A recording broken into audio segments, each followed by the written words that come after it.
অনেকদিন কাজটা লাগালো না আকাশকে, দেখি কতদূর কি কাজটা করছে আকাশ। দেখি কাজটা কতদূর কি হলো।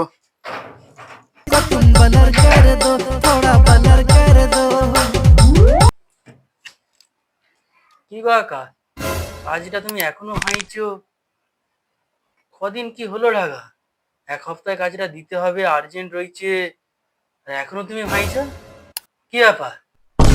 কাজ তো বেশিরভাগ হয়েই গেছে, আর 2 জুড়ির মতন বাকি আছে। ভাজা হয়ে গেলে পাত্তাই জুড়বো।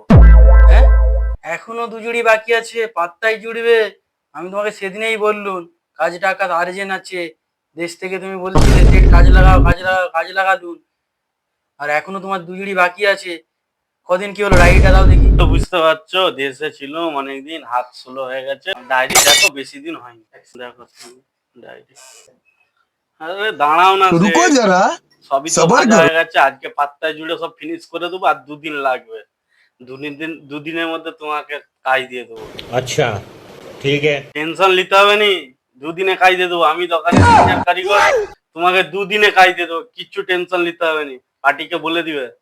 দেখো আকাশ, পার্টিকে তো আমি বলে দেবো, এক সপ্তাহ টাইম নিয়েছি, তোমার 2 দিনে এইটা হবে? কি করে হবে তুমি বলো? 2 দিনে যদি না করতে পারি, তাহলে সিনিয়র কারিগরের তাহলে কি ফায়দা রইল? তুমি তো জানো সেট, আমি এই দোকানের সিনিয়র কারিগর। তোমার টেনশন নিতে হবে না, 2 দিন বলেছি, 2 দিনের মধ্যে কাজ দিয়ে দেবো। সেটা বুঝতে পেরেছি আকাশ, তুমি দোকানে সিনিয়র করো আমি মানছি, কিন্তু ব্যাপারই 3-4 বার ফোন চলে এলো। এবার আমার তোমার উপরে বিশ্বাস রয়েছে, এবার যদি এত তুমি যদি টাইমটা লাগাচ্ছ, কি করে হবে? আমি ভাবছি তো রাজিবুলকে কাজটা দিয়ে দিলে ভালো হতো। হ্যাঁ, তুমি রাজবুলের সাথে আমার তুলনা করলে? আমি দোকানের সিনিয়র কারিগর, তুমি রাজবুলের সাথে আমার সাথে তুলনা করলে? আমি কাজ করবো নি, রাজবুলকে দিয়ে দাও কাজ।